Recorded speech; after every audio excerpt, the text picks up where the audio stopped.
Na sessão anterior, eu havia falado aos irmãos nos versos 20, obrigado, irmão, verso 20 e também o verso 27, a respeito da unção, ou seja, a presença do Espírito Santo nos salvos. E nós aplicamos os versos 20 a 27, o 27 diz que a unção que vós recebestes dele fica em vós, e nós reconhecemos tanto que essa unção trata-se da presença do Espírito Santo e da sua ação na nossa vida. Agora, João vai aplicar essa verdade a uma questão muito específica que acontecia com a igreja, onde as igrejas da sua região e daquele período, e também acontece conosco hoje. Dentro da igreja, já a igreja primitiva, o ataque ao evangelho já era uma realidade. Falsos profetas se levantaram aonde o evangelho foi pregado. E João, ele vai no seu período, ele é o mais longevo dos apóstolos, ele vem à morte com 100 anos, então ele viveu muito mais que os demais e viu muito mais coisas que os demais. Pedro e Paulo, eles foram mortos em torno de 64, 65 depois de Cristo. João foi 3 décadas além disso. E ele viu os ataques que a heresia trouxe, as heresias e as seitas trouxeram sobre a igreja, e no período de João, principalmente, um ataque à pessoa do Senhor Jesus Cristo. Os gnósticos, eles ensinavam, eu já citei isso, que o Senhor Jesus Cristo não era alguém de carne e osso, ele era um aion, ele era um espírito. E por isso João começa a sua carta dizendo o que nossas mãos tocaram, ou seja, minhas mãos o tocaram, ele não era um espírito, ele era de carne e osso, os meus ouvidos o ouviram, os meus olhos o contemplaram. Se você ler os primeiros versos de 1 João, você vai perceber isso. Mas o principal motivo de João sempre alertar a igreja quanto a isso é muito claro.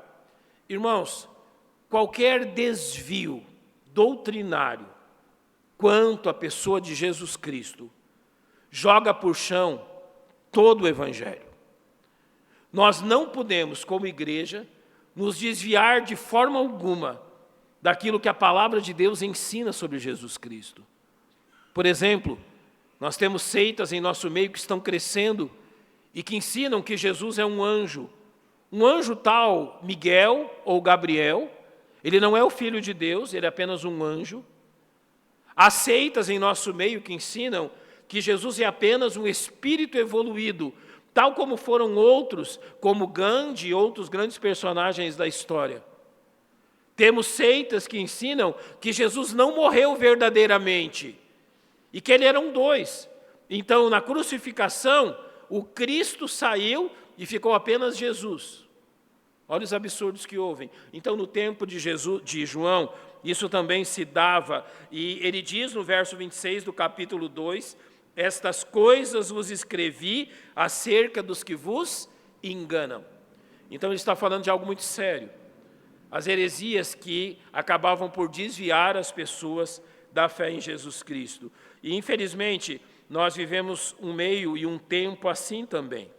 Você lembra bem o que Paulo fala a Timóteo na sua segunda carta? Ele diz, porque virá tempo em que não suportarão essa doutrina, mas tendo coceira nos ouvidos, amontoarão para si doutores, conforme as suas próprias concupiscências.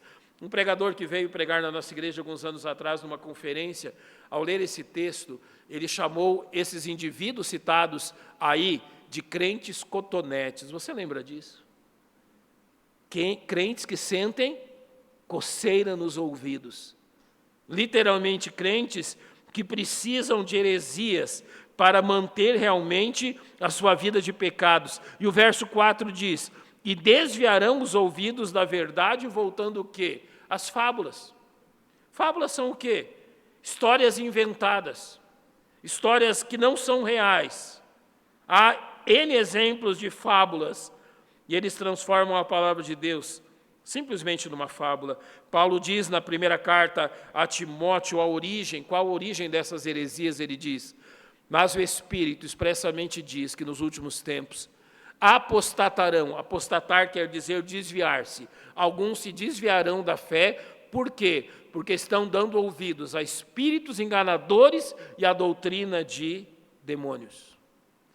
É assustador pensar que espíritos enganadores e demônios estão ocupando muitos púlpitos do nosso mundo. É assustador pensar que aquilo que tem sido ensinado de muitos púlpitos vem da mente e dos lábios de demônios. Mas verdadeiramente assim o é. E como pode ser isso? Paulo explica no verso 2, pela hipocrisia de homens que falam mentiras, tendo cauterizada a sua própria consciência. Ou seja, isso já não dói na consciência deles, mas a mentira é transmitida de forma deslavada.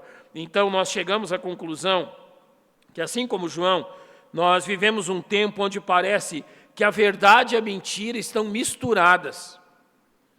Parece que aquilo que é verdadeiro anda de mãos dadas com aquilo que é mentira, que aquilo que é real anda de mãos dadas com aquilo que é ilusório. Eu vou citar coisas antigas para não entrar no mérito das coisas novas. Mas, por exemplo, lendo, eu li sobre, na década de 70, houve um grande movimento de avivamento entre igrejas que acabou chegando no Brasil.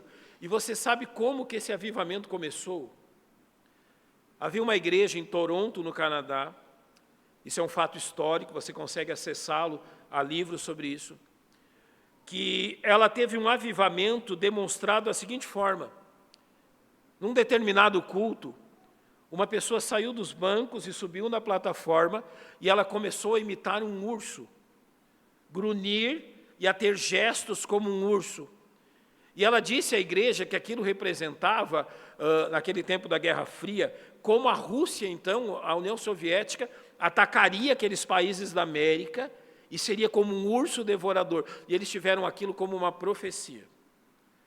Não passou muito tempo. Mulheres saíam dos bancos e vinham até a plataforma e imitavam galinhas, serpentes. Homens saíam dos bancos, vinham à plataforma, imitavam leões. E agora, então, o Espírito Santo estava falando à igreja verdades profundas através disso. Eu vou encurtar a história. Não tenha asco do que eu vou dizer-lhe agora. Passou algum tempo, os homens vinham ao púlpito e vomitavam. E era um vômito no Espírito. E o Espírito Santo estava revelando verdades profundas à igreja através do vômito de uma pessoa. Meus amados irmãos, João diz no verso 21, não vos escrevi porque não soubesseis a verdade, mas porque a sabeis, e preste atenção nisso, porque nenhuma mentira tem por fonte a verdade. Não existe mistura da verdade com a mentira. Ou existe verdade, ou existe mentira. Não existe a mistura entre a revelação santa e eterna da palavra de Deus, com manifestações absurdas do ser humano, querendo outorgar a elas o mesmo poder e a mesma autoridade da palavra de Deus. Nós só temos uma autoridade e ela é realmente única, a palavra de Deus. E nenhuma mentira procede da verdade. Literalmente ele está dizendo que o mesmo Espírito Santo não vai trazer mentiras e verdades à igreja. Vai trazer verdades, mas parece que a mente das pessoas está de tal forma cauterizada que questões absurdas como essas se tornam praticamente verdade. A fonte da verdade torna impossível que a mentira venha acompanhada dela. João nos lembrou no verso 20, vós tendes a unção do santo e sabeis todas as coisas. Ao que ele está se referindo? João 16,13 vai nos dizer, mas quando vier aquele, o Espírito de verdade, ou seja, esta unção, a unção do santo, a presença do Espírito, diz assim, ele vos guiará em toda o quê? Em toda a verdade. Então é o Espírito Santo que nos revela a verdade. Dentro desse aspecto que João está tratando, a verdade é o reconhecimento que Jesus Cristo é Deus.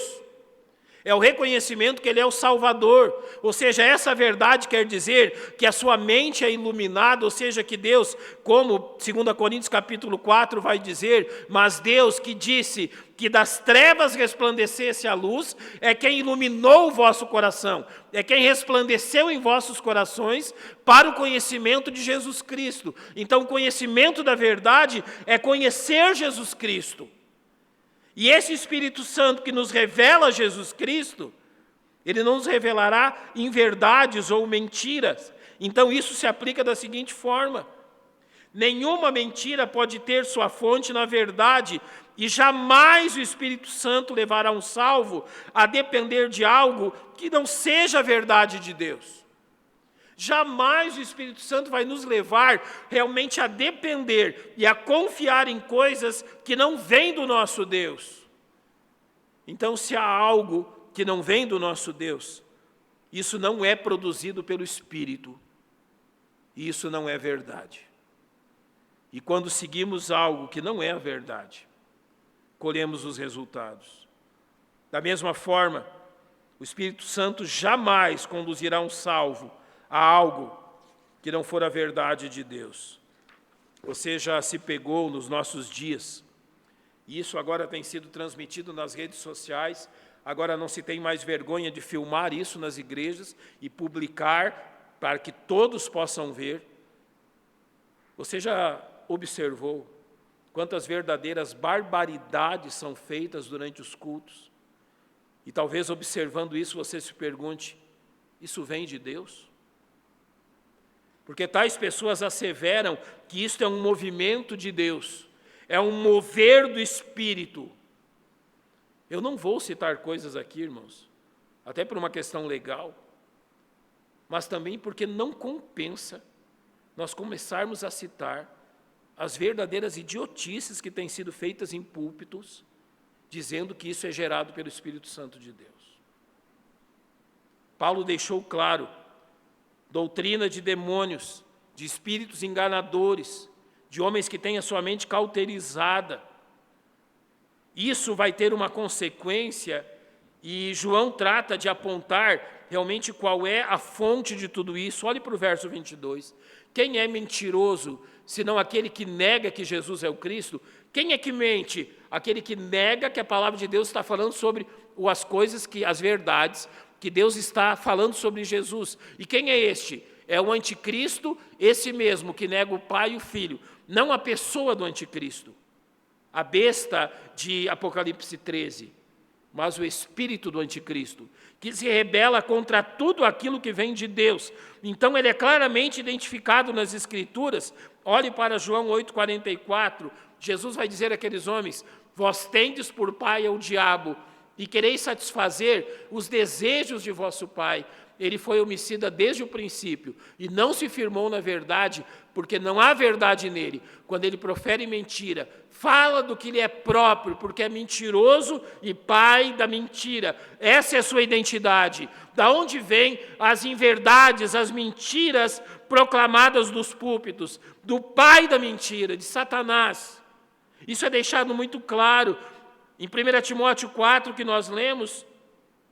Paulo vai dizer quais são os seus agentes: espíritos enganadores e doutrina de demônios, ou seja, não são doutrinas bíblicas, mas demoníacas. E quais são os seus instrumentos? Em 2 Pedro 2,1, quando Pedro diz: e também houve entre o povo falsos profetas, como entre vós também haverá falsos doutores, que introduzirão encobertamente heresias de perdição, negarão o Senhor que os resgatou, notem, negarão ao Senhor Jesus Cristo e as verdades sobre ele, trazendo sobre si mesmos repentina perdição. Pedro aqui vai dizer, introduzindo encobertamente.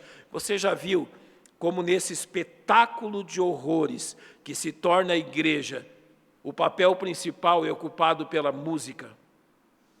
Isso tem uma razão demoníaca, para através da música introduzir facilmente coisas que Deus nunca disse. Sabe, quando a verdade é pregada do púlpito, espera-se que crentes salvos identifiquem a mentira.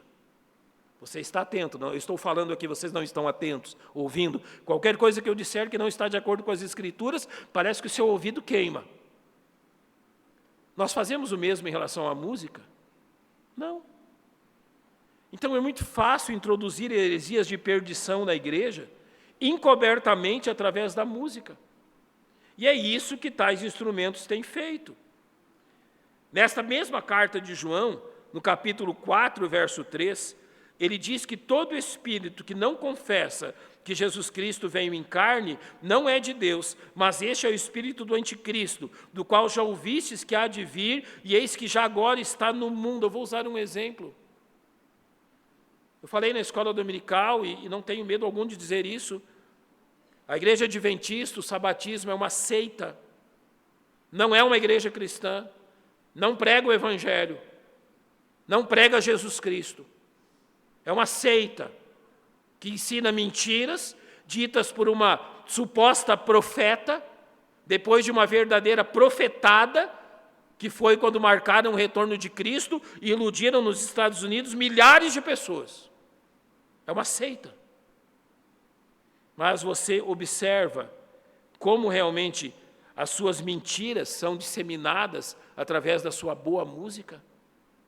Quem aqui pode dizer que a música adventista não é uma bela música, muito harmônica, muito bem produzida e muito bem cantada, mas que transmite veneno,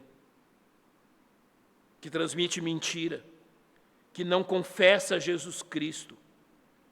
Judas vai dizer na sua carta, o capítulo único, porque se introduziram alguns, os quais já antes estavam escritos para esse mesmo juízo, homens ímpios, que convertem em dissolução a graça de Deus, e notem, e negam a Deus, único dominador e Senhor nosso, Jesus Cristo. É o que João está dizendo.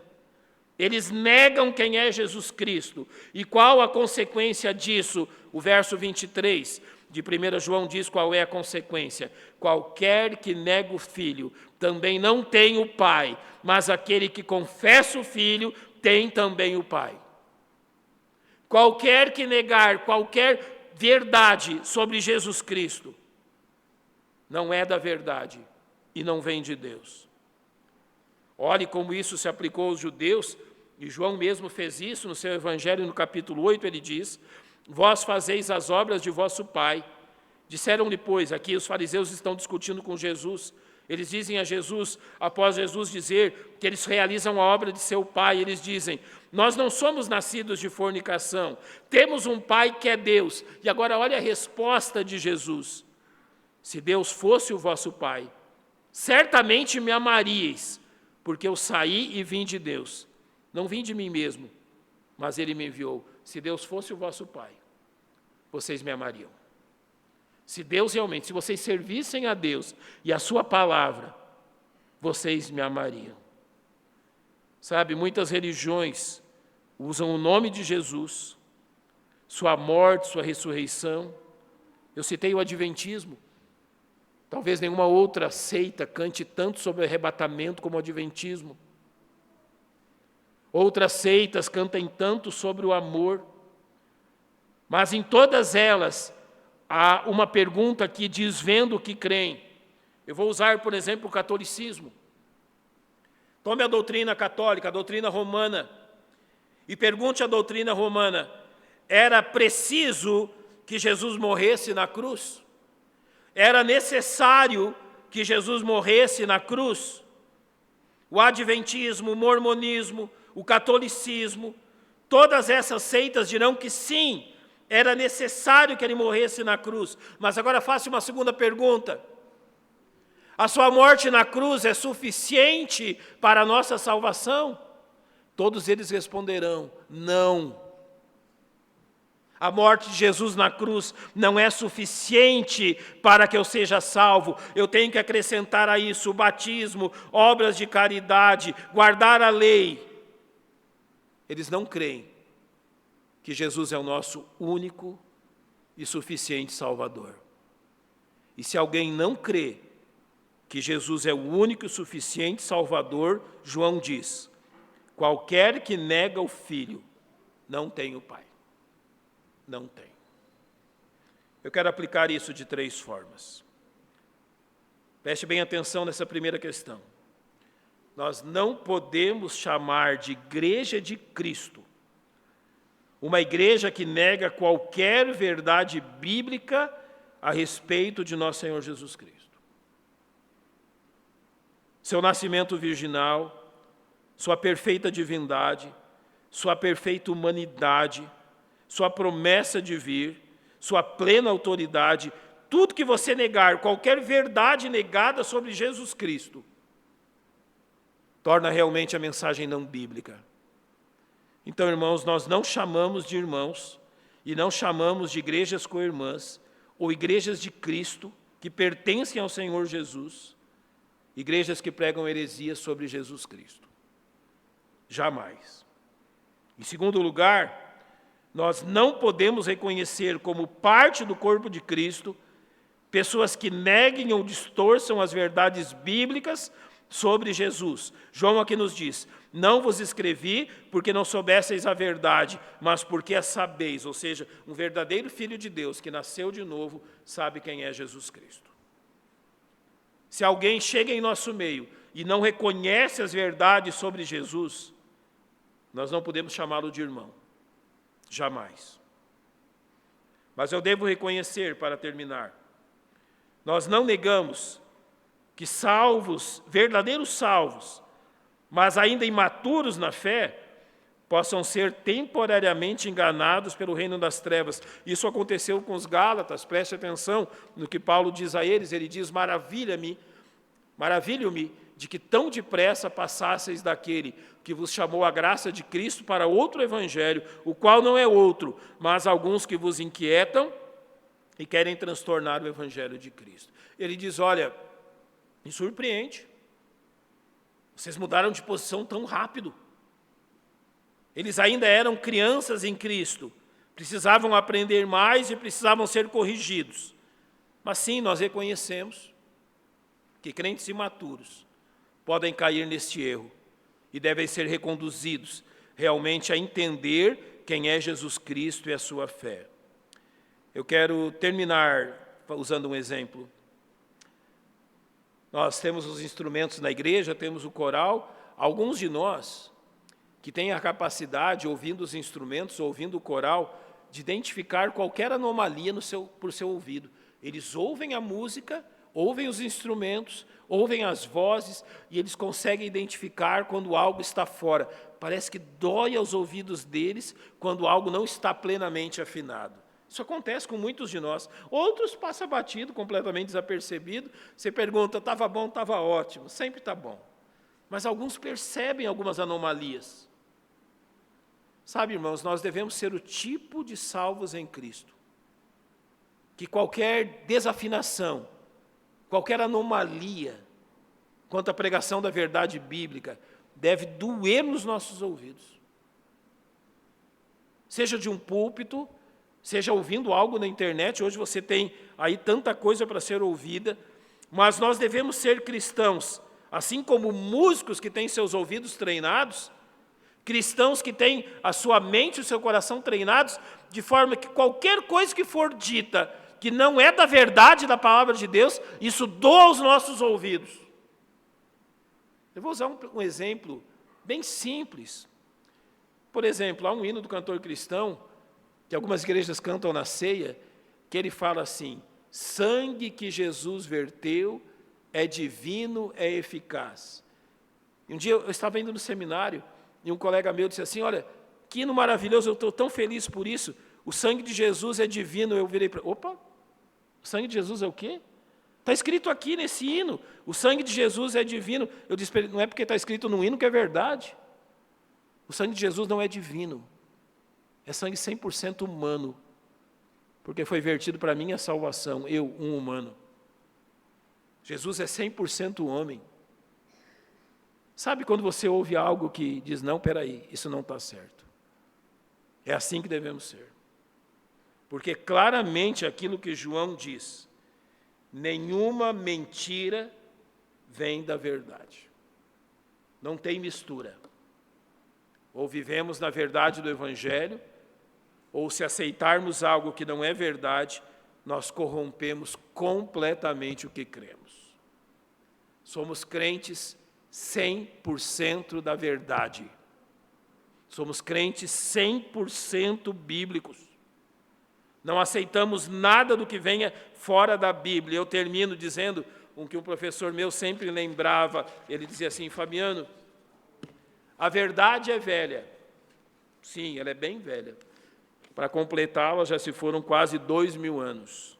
Por isso, preste atenção, se algo é novo, não é verdade. Verdade é velha. E se algo é novo, saiba que não é verdade. Vamos fechar os nossos olhos, vamos orar. Os irmãos vão escutar.